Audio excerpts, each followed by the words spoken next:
So if you can't get Howe, you get Roy Keane in right now, Scott. I'd say Bruno would be running with his head between his arse to the changing room, crying. Hey, mobile phones would I be think saying, there'll be a "What's that word?" lawsuit with the amount of HR Yeah. complaints. Steve, you'd go back to Old Trafford just to watch that, surely. Roy Keane in charge there in the dugout. I think Keane would just field a team of 6 players because there's not 11 good enough. There's no one else. Yeah.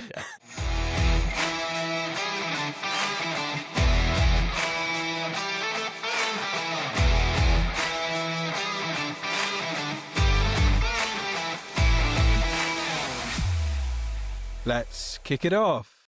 I'm Steve, and I'm joined by Ash, Ron, and Scott on the podcast. Manchester United beat Crystal Palace 2-1 on Sunday at Selhurst Park. Went 1-0 down to a goal from Mateta, a penalty that he took twice and scored twice. And then Joshua Zirkzee equalised out of nowhere. And then Mason Mount got the winner with a free kick. So Scott, come to you first. It's been a little while since you've been on the pod. Do you think we deserve that win against Crystal Palace? I have to be honest, I didn't watch the full game in its entirety. Watch the highlights. I thought a draw would have been fair, but I'll take the 3 points, to be honest, either way. I thought the goals were a bit lucky. Zirkzee, I think keeper could have done better. And the free kick, well, what happened to that ball, I don't know. But yeah, I think you just take 3 points at this moment, don't you? Yeah, No matter what the results. What I would say is we're playing in moments. There doesn't seem to be any real, what's the word I'm looking for? attacking play, patterns, continuity, patterns. consistency, development. It just seems to be in moments, and it's just it was a free kick, and what was the other one? A free kick as well, actually, wasn't it? Yeah. So I just look at it. The goals are coming from moments, and we're not creating a lot of moments. So I thought, it was a poor game from what I saw. Yeah, but I'd take 3 points out of that. Yeah. You didn't miss too much, having missed the full 90 minutes. Ron, I don't know if you caught the full 90 minutes, but do you think Scott missed anything from the highlights? Do you think we played well? I wish I'd caught the 45 minutes in the second half. I didn't need to watch the first half. A Jekyll and Hyde performance, yet another one that we've seen over probably the last 5 years or so. These players seem to want to turn up when they want to turn up, to be honest. First half, appalling, like no intensity, nothing about the play that you can really get behind. One thing I think I commented to you guys on the chat was that the number of misplaced passes. I mean, we could even put 2 passes together.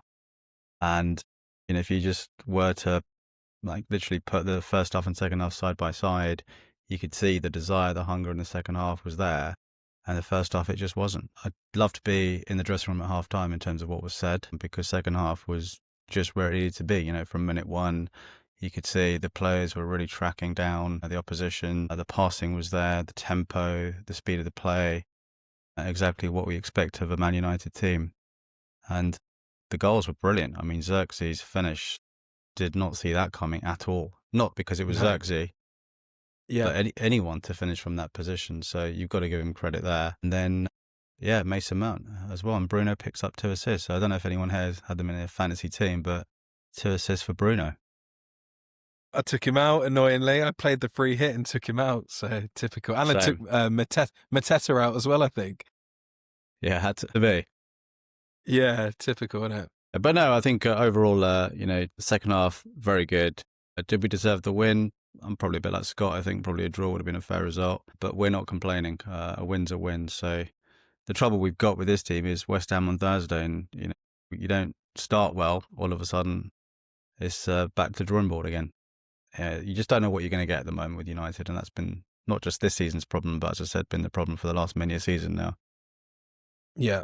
Yeah. So on the last podcast, Ash, obviously, we talked about the Everton game with us, who's having a night off. Obviously, he can choose when he turns up, a bit like some of the United team, but obviously we're here week in, week out, like Roy Keane would like. So, in terms of the performance from your perspective, Ash, what did you make of it? Someone's got to bring some positivity, right? So I'll focus on the second half. And what was really interesting was the point that Ron mentioned as well, in that the players, they can press, they can give it full beans with energy. We saw that in the second half. They were like a team possessed. So it begs the question, is it the players or is the coach delivering his message well enough or coaching the players well enough? So it's obviously a combination of all three. But yeah, unfortunately I had the pleasure of watching it in a pub. So yeah, absolutely nothing to write home about in that first half.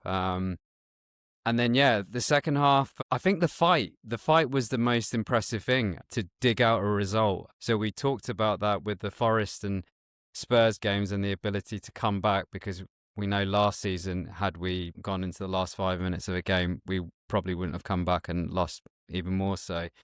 So if you try to look at the positives, and like, we got the 2 goals, yes, both set pieces, but Palace had run out of gas, clearly. Ruben talked about it, and that was part of the half-time talk that he had with the players to say, you know, the Crystal Palace boys, they're starting to gas, and you could see that in the end of the first half. Adam Wharton was outstanding in that first half, so at least he's given us hope that he could be the next Michael Carrick, and we should have like 200 million set aside for both him and Elliot Anderson in the summer. So Yeah, Qatar coming back. Have you been at the F1 doing a deal with the Qataris? yeah, me, Bex, and Gaz and Rio, all been talking to the sheikhs over there to get the funding. But yeah, it's one of these games as well with Crystal Palace. I think it's our first away win in 5 years there. I'm not sure if it's Record's the one been that... bad. Yeah, so We were at the last one, the weren't we? win. The 3-2. I think we were at the last win. Yeah, right? I was just thinking that. Matic, yeah. Was that the last win? Yeah. I think so, yeah. Wow. Yeah, Yeah, so okay. it's one of these, it's like the performance wasn't great, but it's like you take the win and you move on to the next one. But I think this is the thing, Steve, because it's going to be December in terms of these fixtures. This is the thing, it'll be like incessant amount of games, and it's like, as long as you win or play well, people are going to kind of forget about things like the first half, for example. Yeah, I was going to ask Steve, just before you come in, Steve, how much of it do you think was related to Palace playing midweek, right? So we've been talking about this on the pod all season. United are playing 1 game a week, no Europe. You know, Palace played, I think it was Thursday night in the Europa League, and then a game midday Sunday. And we spoke about the second half and the intensity that, you know, we played at compares to the Palace boys, and Ashley touched on it there. How much can we read into that, do you think, that actually it was, you know, we've had a clear week. Yes, we played Monday night, but we've had an extra few days off compared to them. Yeah, definitely. I think it's a point. I think Glasner made the point after the game as well. He was talking about playing in Europe. So, yeah, I think it definitely played a factor. I think from what I listened to from like Andy Mitten, based on the press conferences, Ruben might have even made that point to the team at halftime to say that these guys are going to slow down. They've played midweek. So I do think there was an impact because of that. And it's something we've talked about from before the season started about, you know, this benefit to us should come into play. So I do think that had an impact. And I was thinking today about something Ash said on the last pod, which was this team and these players, just when you think they're gonna, you know, head down to misery lane, they just about managed to pull a result out of the bag. And I think that's kind of what happened as well. You know, if we'd have lost that game after that first half performance, it would have been, the pelters would have been out this week. But yeah, fair enough. They got the 2 goals, they got the win. So you can't complain too much, but I still can complain because that first half was so bad. Like I made the point on the last pod, we're a year down the line with Ruben and the football's just shit. I don't enjoy watching us play. Like, it's not enjoyable. Yes, we may produce a goal with moments of quality, but it's a real struggle to watch, I find. Like, Ron, you must be the same, right, in terms of not enjoying the football? It's just the basics. Like, for me, you cannot, you know, sympathise with people not pressing, people not closing down their man. And as Ash rightly says, we know they can do it. It's not like they don't have the talent or the capability, because they proved it in the second half and they proved it in many other games as well. But why is it we have to start like this, you know, game after game? It shouldn't be the case. And then just simple things, right? Like, you know, putting passes together. We couldn't put a 5-yard pass together in that first half. And that is just unacceptable. It's just really unpredictable. You know, I'm concerned we go into Thursday, we go into the next game. Games on paper that you think, brilliant. If you look at our fixtures coming up, I'm actually, you know, put into numbers together going, actually, by the time, we're into New Year, we should be, I don't know where, we should be top 4. There's no reason to believe we shouldn't be. But do I think it's going to happen? Probably not, because of what these guys are like. They're so inconsistent. Yeah, Should that's be fair. second. We should be second. could be if you think second. about it. Yeah. We should have beaten Spurs and we should have beaten Everton, and that would have been second. And if you got all 3 points against Forest, you'd be 2 points behind Arsenal. Scott, you You're can't in a forget title the race. Arsenal game, the famous Arsenal no, game. Scott, we should be but the top. thing is, What do you mean? We should be top. Yeah, but if that's maybes and all that kind of stuff, it's one of those, isn't it? But I just think We've been saying that for years. It masks the same issues, doesn't it? That's the problem. Yeah, that's the thing though, like, if you want to be positive about it, and I think, we do want to be, it's just we're struggling to see it in the performances. But like, again, if you want to be positive, Ash, we talked about what is the expectation this season, or minimum expectation, and we kind of agreed that minimum expectation is Europa League qualification, right? That's minimum.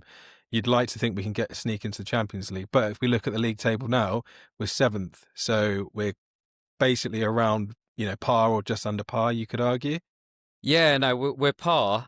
I think, Ron can correct me, I think we've only lost 3 games in the last 8 or 9 in the Premier League. So that kind of like consistency is starting to come together if you want to look at positive data or signs. I think because as we'll mention it a lot throughout the season about we both had the expectation of finishing 7th, therefore if he meets it you can't sack him.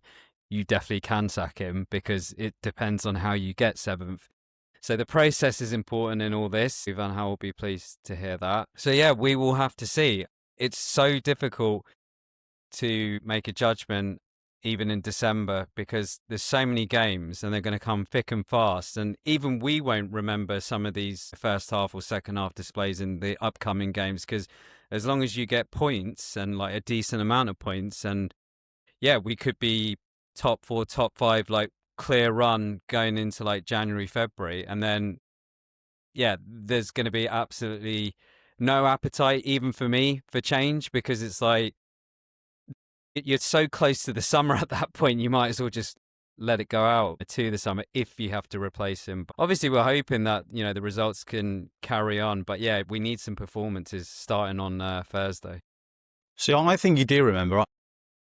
I think there's no excuses. Like for me, you're not playing in Europe. And all of last season, you look at every press conference and I listen to those, Ruben would say, just haven't got a clear week. We're literally playing Thursday, we're playing Sunday.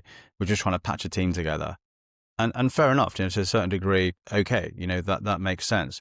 But now there's just no excuses at all. He's always spoken about time on the training ground. You have that now.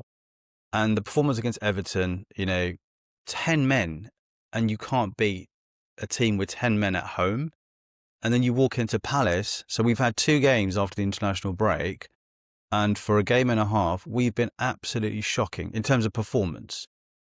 That you just cannot accept. Sorry, you just cannot accept that. So actually, Ash, I would challenge that and say, look, results are results and games are coming thick and fast. But I do remember the performances because guess what? This season, there are no excuses. What's your expectations for the season, Ron? Like, we're saying 7th, and I'm being kind, right? Almost like to keep him in the job.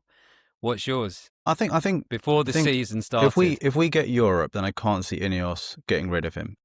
I'd probably go as far as even Conference League. Is that what they call it? If we finish as 8th, if we get Europe, or if we win the FA Cup and we get Europe, I think, I just think the conversation won't even be there. But what about you personally? No, I think we should finish top 5. I think, top 5 gets you likelihood Champions League.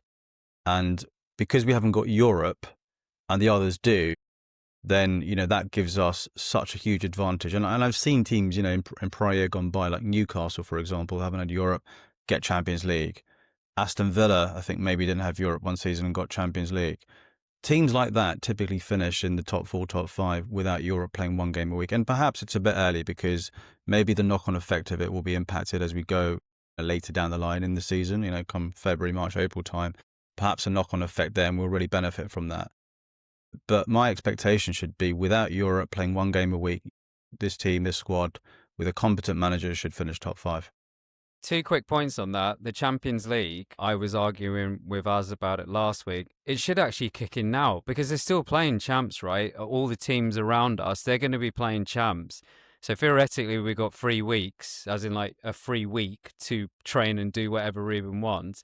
And then even in January, February, you got the cups. So that on top of the Champions League should like knacker the teams around us. And then just very quickly, so if we play better football and Ruben finishes 6th, 7th, i.e. outside of Champions League, what are you doing at the end of the season? So if you can see a clear progression in football, like, oh, I actually starting to like Ruben football, what would you do? I can't see that happening. I just can't. I've been to too many games with Ruben in charge. I mean, we were at Brentford the other day. As what I saw against Everton in that first half, not even first half, sorry, throughout the game, I just don't Bilbao. think that's Bilbao. That's just not going to happen for me, Ash. So it's not. So he's dead man walking for you then, right? He has For been you. since Bilbao. Since the final, yeah. Yeah. Cool. Scott, what about you? Like, if you saw progression and we finished 6th, 7th, but you're seeing an upward trend, any chance? Or you just Yep. getting Sean Dyche? Good done. Yeah, get from Dyche. Yeah. Should have done that personal. No, but I think the thing is, you say expectations at the beginning of the year, but your expectations need to evolve. And I look at it and kind of go, this is the season of all seasons. If you look at the form, the table, the games that are going the way, kind of thing, we're missing a trick.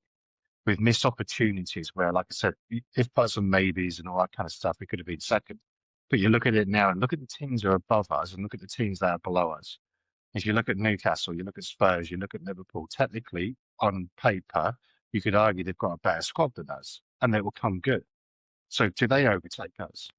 And then you look at the teams above us, you probably say Sunderland and Brighton may not fit. Well, maybe Brighton might finish above us. But you look at everybody else, they'll probably finish ahead of us. So I just think we're missing a lot of tricks here in the sense. So it's that typical season where you kind of look at where Arsenal, Chelsea, City are, you're probably going to say it's Arsenal, City again, and then it's the rest of them fighting for it. But we've missed a big trick because if you think about with December, January, February, when AFCON kicks in, how many did we lose? 2, 3? 3. And Bumo. Ahmad and players. Mbeumo. Yeah, Mazraoui. And Mazraoui, yeah. Mazraoui. So great. you look at, apart from Mazraoui, I would say you probably could cover him quite easy, but the other two you can't cover. And the thing is, do we have any money to go dip in the transfer market? And it's, January is going to be extremely hard. So I look, you're going to lose 2 important players that over a crucial period of time with injuries, you just don't have a squad. And you look at everybody else that are below us, they've got strong squads that will come good. They will come good. Spurs can't continue to be Spurs. Newcastle will come good. Liverpool will come good. But there's not much room above it. So I look at it and kind of go, you need to reset expectations. And if I look at the season, the way it's going, they should have been putting pressure on to say, actually, you look at the results going for us, we've missed opportunities to take, 4th or 3rd or 2nd or whatever it may be, based on his style of football, his tactics. So for me, 6th and 7th is a poor season this season. Yeah. This is a really crucial period coming up even over the next few weeks, right? Because there's a lot of games. And Ash, what date is roughly when we lose the AFCON players? Is it like mid-December? Yeah, so I think the tournament starts on the 21st of December. So they're supposed to be in for 2 weeks before. But I think they'll probably do a deal so that obviously they can probably join a week before, which I think means we get another 2 games out of them in the Premier League outside of the West Ham game. Bournemouth. So it could be 3 games, yeah. After Bournemouth, It's so that's 3 after games, Bournemouth. Yeah. Yeah, so after the 15. Yeah, okay. I think they've been talking about potentially the Villa game, which I don't think is going to happen. It's on the 23rd. But after the Villa game, after the Bournemouth game. I definitely remember certain AFCON seasons where players have gone to Africa like literally 2 days or 1 day before the tournament starts. But it depends on the country as well. There's been plenty of spats and heads of country boards like arguing with the clubs. So it does seem like it's a fluid discussion because Ruben's obviously not committing to a date. And as we keep seeing in press conferences, he's honest as he wants to be, right? So, I think we'll probably find out more in the next couple of weeks. To Scott's point, I think I agree with Scott completely. I think Mbeumo and Ahmad, and obviously Mazraoui not so much, but I would even say actually out of those two, Mbeumo, Ahmad, and obviously Mbeumo's had a brilliant season, he's been our best player, but I actually think Ahmad is the bigger loss, because with Mbeumo you potentially have Mason Mount who can play in that position, but playing the way Ruben plays, wing backs are an absolute must. And we see it all the time, particularly on that right wing back. There's no one else. When Mazraoui plays or Dalot plays, we just basically can't attack. We need Ahmad in that position. So quite how we go without Ahmad for, is it a month? Yeah, up to a month, yeah. We literally have nobody else in that position for cover that can actually attack. So with Mbeumo, you've got Zirkzee, you've got Mason Mount, you've got players that can cover in that position to a certain degree. Ruben basically said pre-match against Palace, he said Ahmad is so important for us. We don't have anyone on the other side that can do similar. And he actually talked about Dorgu's anxiety. So that's a great point. Like we're gonna lose Ahmad, and he's our best wing back. Go on, Scott. I was just going to say, it's short-sighted from the club. I just look at it and kind of go, if he's saying that, you've got one player that can play right wing back. He's not even a right wing back. Dorgu's not even a left wing back. He's a left back. Let's be honest. And let's be how many goals have we created from wing backs? You know what I mean? Ahmad's not playing naturally a right wing back. Yeah. Ahmad's probably playing one of the front three. Scott, one thing I've noticed with Ruben is really starting to piss me off. He creates problems for himself in terms of I've only got one wing back, and my midfield problem is because I've only got two in there and my fullbacks don't move. It's this is all in your control. You've got wing backs who can play with a right foot, but you haven't coached them well enough to see the benefits of it, right? To your point about Ahmad, it's moments, right? You stick a winger in a wing-back position, chances are, if you play enough football, you're going to create chances because he's a winger. It's not because of good coaching from Ruben, right? Because like you said, if you stick Dalot there or Mazraoui there, it's very limited in terms of attacking. So this kind of narrative that he's creating, because I didn't even listen to that part of the press conference to say that he's only got Ahmad to play right wing back. It's it's the same things. He just gets so many excuses, even from the press. The press have been very kind to him in terms of he didn't want the job. He wanted to get it in the summer. Well, that's not made much of a difference because he came halfway through the season to get everything ready for this season. And we've only marginally improved in terms of the performances, right? And you can argue that that's just due to spending 200+ million. We've got a few good players in, and they're the ones who are creating the extra quality and the goals that we've scored this season. So it just winds me up, all this stuff about I've only got one win back and he's going to the AFCON. Well, tough shit. You got a squad and you got to use it. But that's the issue. I look at it and kind of go, it's marginally better squad. It's not a better squad. It's marginally. And you look at the goals conceded and goals scored, we still can't create. What was it, 1+ goal difference at this moment? So Yeah. we're conceding still, and it's in this formation of this kind of wing back. So I just look at it kind of go, you've got 5 defenders across them, they're still conceding. It doesn't work. But you've got a marginal better squad. You've replaced pretty much like to like, with probably the exception of Mbeumo. I think Kuna is pretty much exactly the same as Rashford, quite frankly. I just don't see much difference between the two at all. But Mbeumo, I would say you would add to the team, but you've got rid of a lot of players that are weak in the team at the same time. Yeah. Even if wide attacking players. Exactly. Yeah, literally, all of them.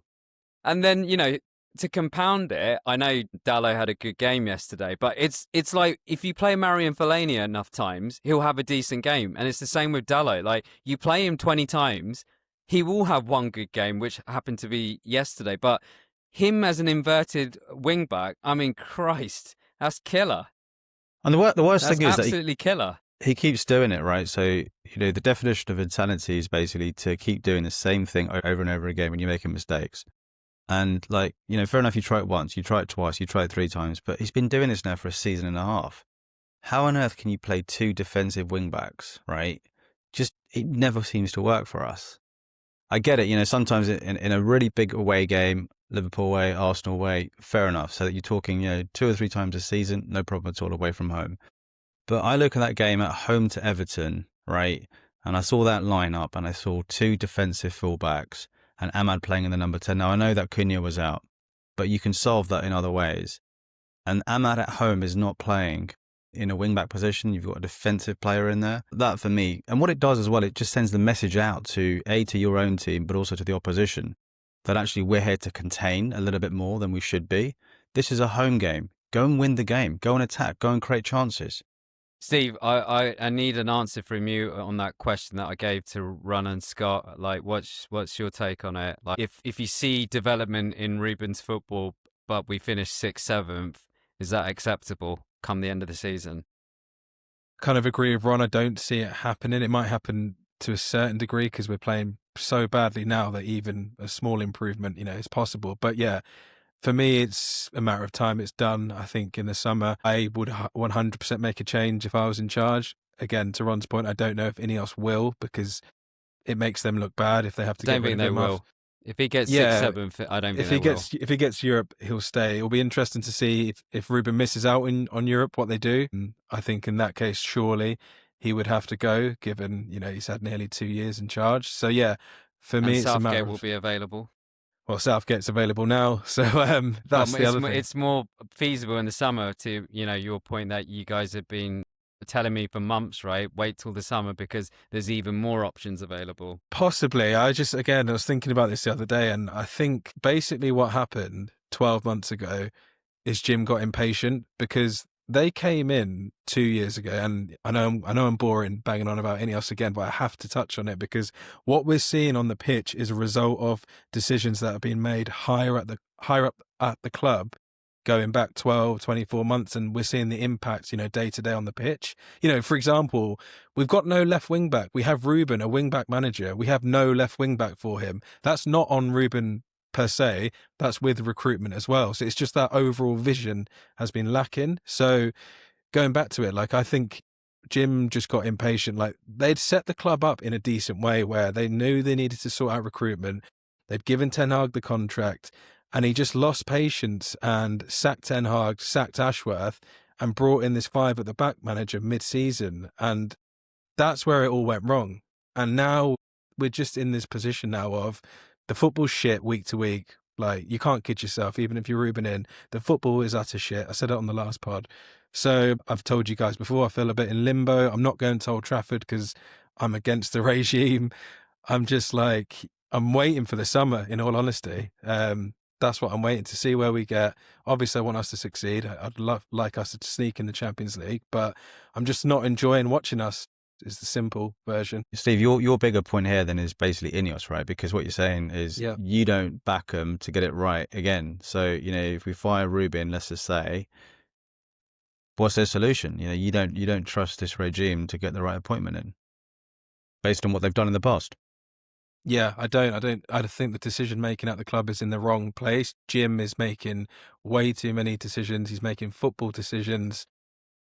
That's why I don't trust them. But then again, if whatever the saying is, you throw whatever at the wall, mud at the wall. Yeah, it's going to stick, right? So that they could get lucky and get the right appointment in. And there is good managers coming out of the World Cup, right? Like Carlo, Nagelsmann, Poch, Tuchel. Like, they're big names and names we've talked about before. So that's why I've always been able to separate the two issues, Steve. Like, I don't think there's anyone who's listening to this pod or watching it, it's definitely us four. We want the Glazers gone. We want Ineos gone, right? But that's not going to excuse some of the, decision-making by the manager who's in the hot seat. Like we've said many a time, there's managers lower down who would be able to make simple decisions which would help the team, like play Kobbie Mainoo. Really and truly, this team needs to play a back four with like 3 in midfield. Like, we don't see the youth team, for example, the game model, right, being 3-4-3. Like, we battered Liverpool 7-0 with good old Darren Fletcher, away from home. And that was with 4 at the back. So this is what I mean. Like, for me, and I've always said this, like, you can separate the two issues. And it is obviously a massive issue, the decision making that happens at the top. But Ruben's not that type of manager, though, is he? He was brought in on the premise that he's got a philosophy, and the club wanted a manager that sticks to their philosophy, because Ten Hag was accused of not having a philosophy. So Ruben came in under that premise. I've said this before, I don't expect him to change the formation. I know, like, if it's not working, you should change the formation. You've got to come up with solutions as a manager. I accept that. But this is his philosophy. So I'm not surprised by the fact that he's not changing, because it's what he did. And even with Cobby, as much as I want Cobby to play, as a manager, you're brought in to make big decisions. So if he's seen Cobby on the training pitch and whatever it is, work rate, legs, whatever you call it, Ruben has to make the call, and ultimately you're judged on results. And could you argue at the moment he's getting the results that he needs as of right now? I think that's the annoying thing for me. He overcomplicates what he needs to do on a football pitch, Ruben Amorim, as a manager. Like, I think he's spoken about the left wing back situation before, saying something along the lines of, like, he needed an inverted player to play that position to get balance. And it's like, there's always some kind of excuse. And, like, by the end of the season, we'll see if the results, back, all these statements. Yeah. We'll have to see. What about you, Ron? What do you think? The thing is, I can't get my head around the fact that as a manager, and I've been watching football a long time, like you boys, right? 30 odd years. I've not known a manager that is so fixated in the way he plays, which is just down to formation. Like, I get that we brought in a manager to play a certain way, and I understand the principles with Ten Hag and, what was the style of play. His philosophy clearly is this 3 at the back, 5 at the back, wing back system. But you have to be able to evolve and adapt in game, right? That is what a football manager does. This is why, we'd love to be Premier League managers. We're not Premier League managers for a reason, right? These guys are Premier League managers because they are meant to see what's going on the pitch and basically tinker and change in game. And we see it time and time again, with Ruben last year and a half, decisions in game. Would you all agree? I mean, they've been appalling pretty much, whether it's substitutions, whether it's his tactics, whether it's getting the players that he needs on the pitch to try and win a game. Harry Maguire's bailed him out for a year. Right, and he didn't have him the other day against Everton. I bet he wished he had Harry Maguire. We probably would have got an equaliser. So it's just this one way, and if it doesn't work, he's got no idea what to do. This podcast is sponsored by Go Play Sports, the brand new mobile app changing the game for grassroots. Whether it's Sunday League or five-a-side, Go Play Sports makes it easy to track attendance, manage teams and cut out the manual admin. No more endless group chats, no more chasing payments, just turn up and play. Go Play Sports. Download now from your app store. When we sacked Ten Hag 12 months ago, even if you rewind it back to the summer when we'd won the FA Cup and they were flirting with managers, the Tuchel type of appointment would have been the one. Short-term fix, so many problems at the club to sort out, recruitment, football departments. Let someone come in, manage the team, get results on a short-term basis, and then fix, the football side of the club. They're trying to do both at the same time, and it's just a mess, and we're seeing those results. They throw a complete 180. Yeah, exactly. Did you hear what Andy Mitten said about Thomas Tuchel? Yeah, go on. No. So they obviously approached him at the summer. So this is before Ten Hag was fired. And he actually said he can't take it at the moment because at the time he was just finishing his divorce. He's got 2 kids with his ex-partner. And also he'd just come out of the Bayern job. So he didn't want the pressure of another big United job like at that moment.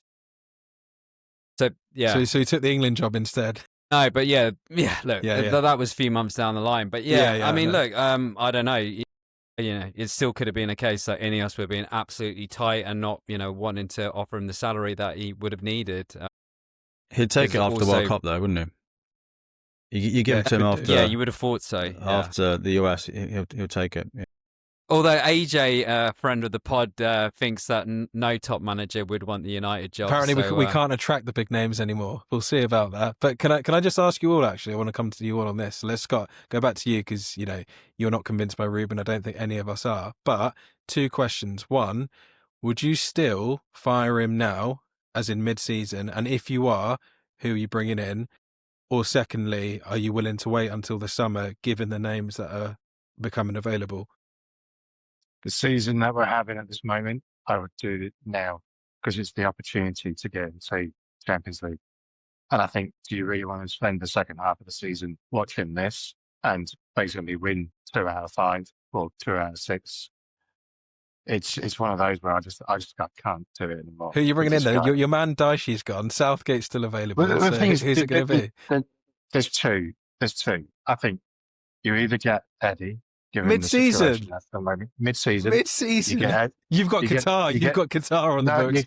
you get Eddie, or Come on, Steve, rule him out. Because if I had said Eddie, Steve. you'd be like, give me another name, give me I need another another. name. We do fair play. Go for Eddie, but it's going to be hard. Eddie would be hard, but I think you come to an agreement with the FA and say Tuchel takes over. as Man Hey, United manager. doesn't you get even an play- doesn't- interim manager? Cup. Interim manager? But he has an interim manager until the end of the season in terms of Ollie? he will cover. Ollie? No. I think Well, Ollie's- Ron's in for Ollie. Ron's in for Ollie. I'd go Ollie's Ollie. only real. I'd go Ollie all the way. Yeah, Ollie You'd get till the Ollie end of in the the season. interim. I would. I'd get Ollie till the end of the season. Scott, there you go. There's a man for you. And You'd then get I'd behind it, Scott, wouldn't you? Who would be your interim choice, Scott, if you had to do an interim? Hey, that will fuck him up, wouldn't it? Nicky Hey, Butt will said mess that. him up. Did you see the Nicky Yeah. Butt yeah, I saw clip? that. I saw that. He said No, Keane as well, no. didn't he? So if you can't get Howe, you get Roy Keane in right now, Scott. I tell you, would that Bruno would be running with his head between his arse to the changing room, crying. Hey? That's one thing that I I've think been there'll be a Steve at Old lawsuit Trafford. with the amount of HR Yeah. complaints.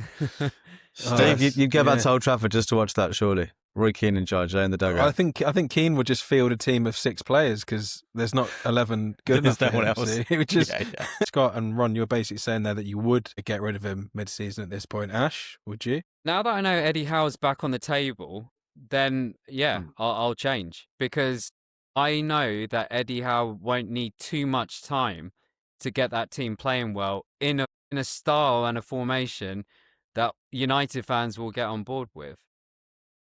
So again, if I say Eddie's not available mid-season, what are you doing?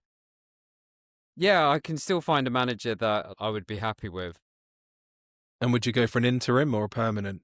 That's a tough one, I have to say. That is the big question because, like I mentioned literally like 10 minutes ago, because we're getting towards January, then it's that crossover point of like, what do we do? What would I do? Because the other problem is, Steve, the manager list in the summer, like outside of Carlo, who obviously I think we would all agree we would, take in a heartbeat. The rest of them, I'm not 100% sure. Like, as in, I would take them all ahead of Ruben, but I just don't know who I'd be set on. Like, I'm still not convinced about Nagelsmann. I think he's almost like the German version of Ruben, but he actually happens to play the formation that I like. Very I'm young.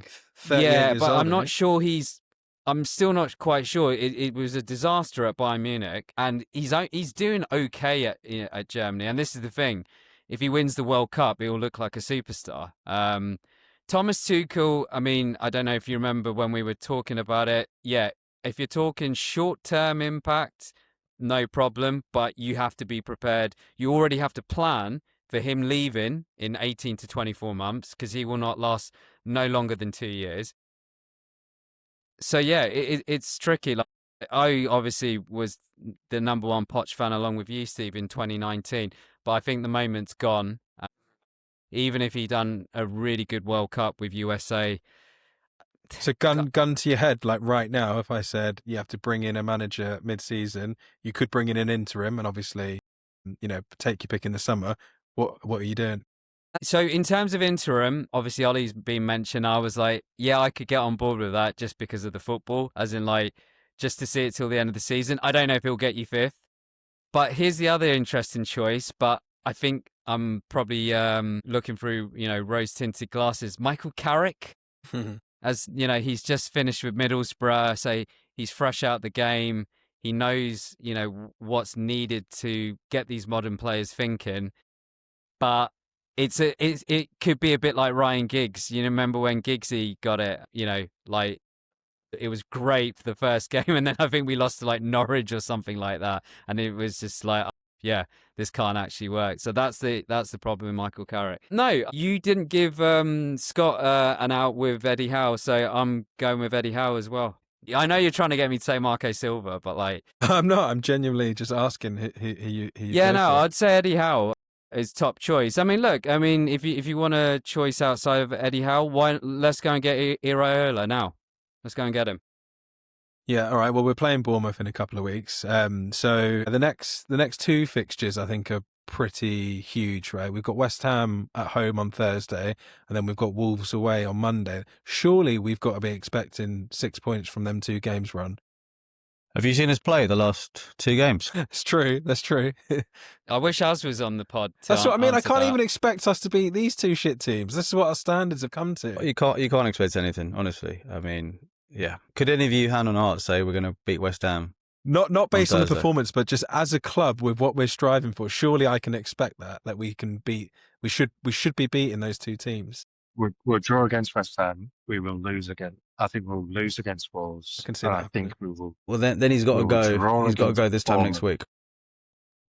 Yeah. If I look at these fixtures, the December fixtures, I'm going to go.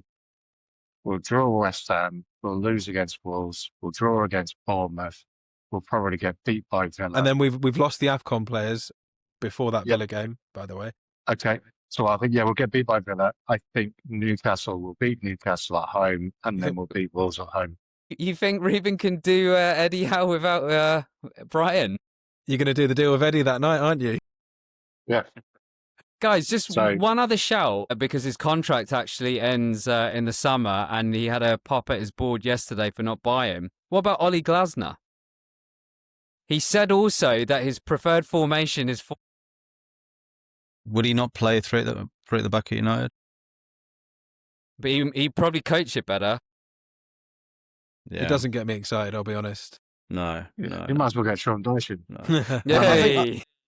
In the summer, we're going to have, we should have a good pick of managers coming out of the World Cup. Like Steve, you touched on it there. Tuchel, Ancelotti. There's probably a few others as well. So I think there's better managers out there in the summer. If you were changing now and you wanted to go to a club and give them a big compensation package, then fine, you've got these sort of managers, but not in the summer. Summer, you should have, the A grade of managers available. I don't think they'll change in the summer, though. Is this Maybe an not. expectation that they're going to? Because I don't think they will. If he gets top 10, that to them is progression. Yeah, That's they'll argue progression, going right? up 5 places, Yeah. won't they? Surely he needs Europe, Exactly. though. Surely he needs Europe. Surely. I think it's Europe. I as a fan, yeah, but I just don't. I think they'll look at it as a progression, and do They really could wanna- do. They'll spend another 200 million on him, because otherwise they've got to spend another 200 million on somebody else with a different philosophy. I can't see it changing at all, to be honest, unless the owners are gone. Okay, Sorry, Steve. well, Who was your pick for a manager? Like, if it was to happen mid-season or even in the summer? I said, I think probably whenever we lost that Grimsby game, in the fallout to there, I said I'd get Southgate in. Okay, Southgate. Yeah. And then, so you don't need a manager in the summer, right? Because you're going to give him Well, 2-3 years. I can't remember what I said, but now that we're in December, as of today, I do think we need 2 lists. We need an interim list. I think Carrick's not a bad shout. Ollie clearly is on the list, given that he's performed that role. What about Darren Fletcher?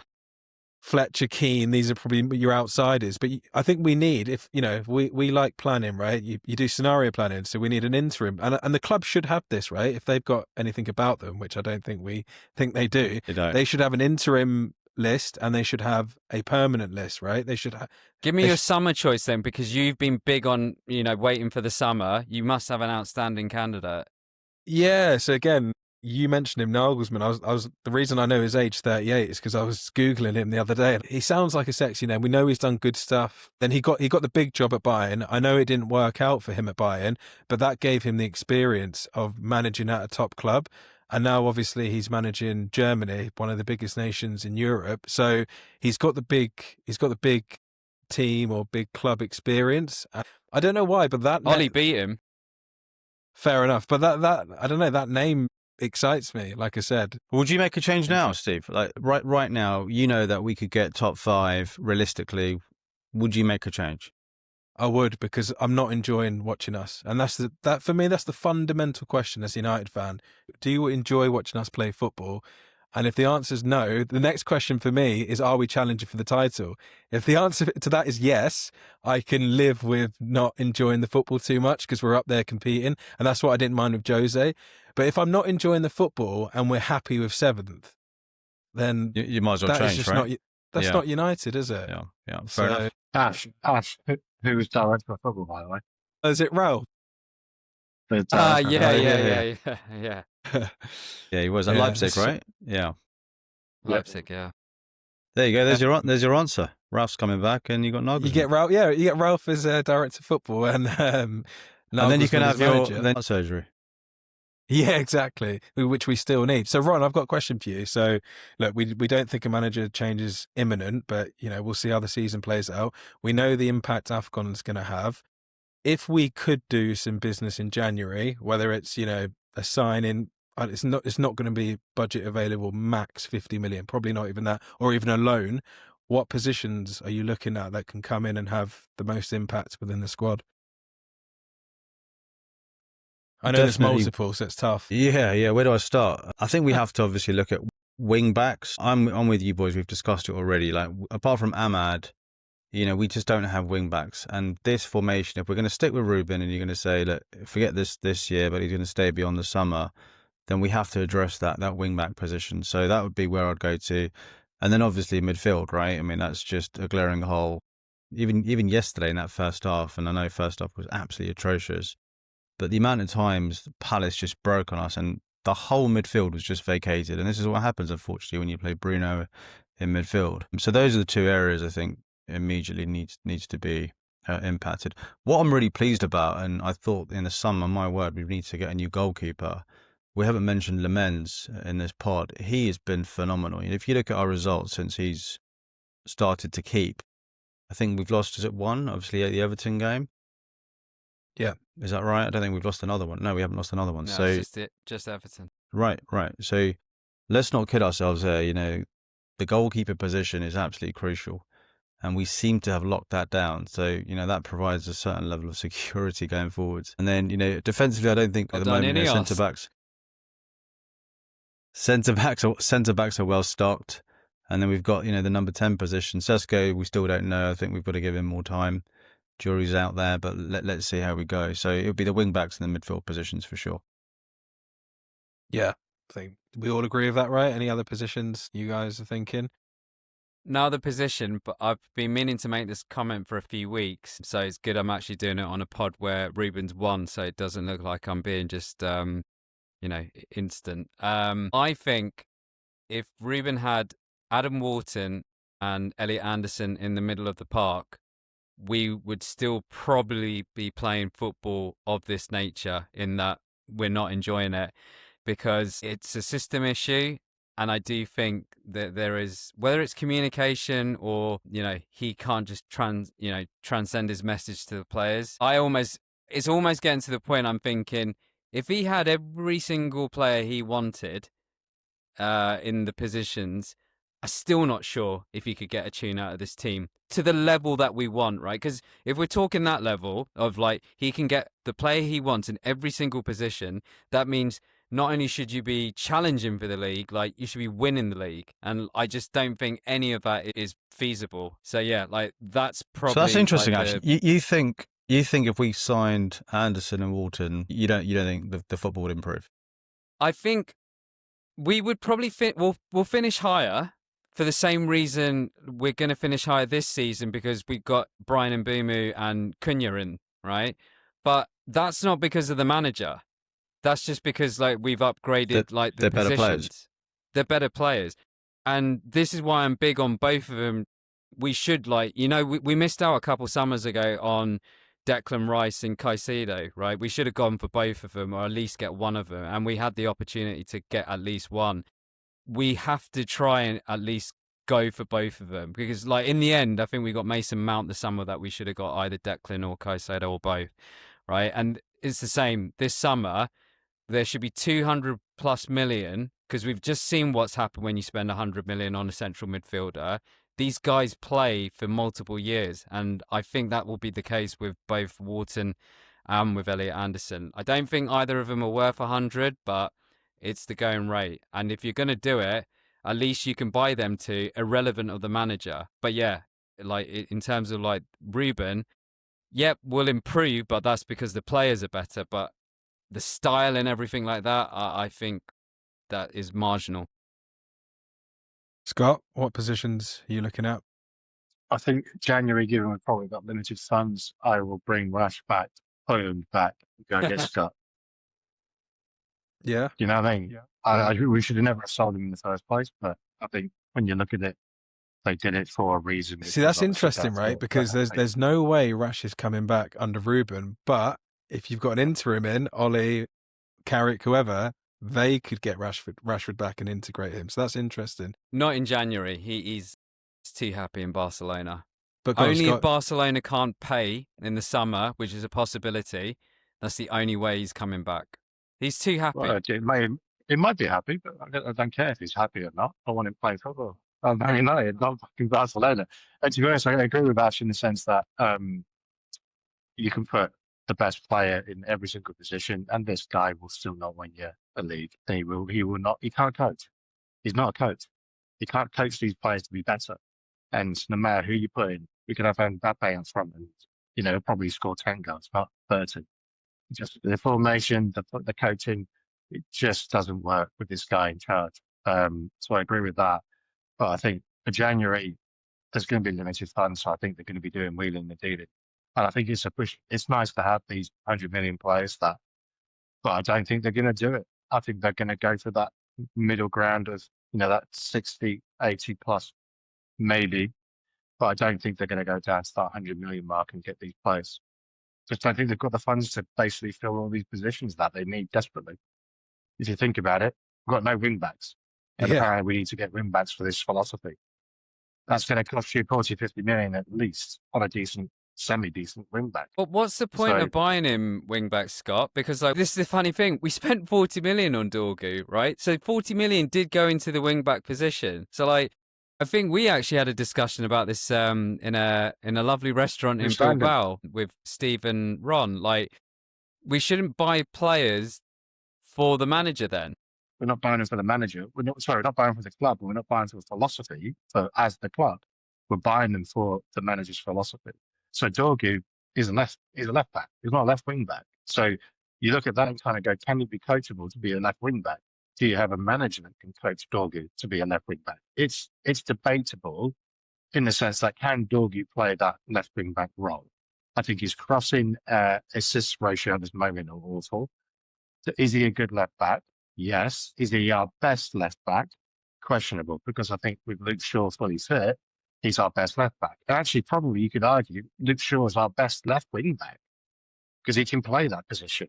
He'll just get injured though. He won't play him there. Yeah, he won't trust him to go up and down. And a right wing back, we don't have any. So we don't have a single right wing back. So they're all right backs. Yeah, this is what I said, I think, in the summer. Prospect of spending 80 million on a wing back, I just can't get on board with that. I can't. The Dorgu signing was, he's 20 years old, and this goes back to all of the signings that we've made in the last few years or so. This thing about buying really young players, the last thing we need is very young players. And for once, we sign Mbeumo and Cunha, proven Premier League talent, a very good age, I think that they're mid-20s, brilliant.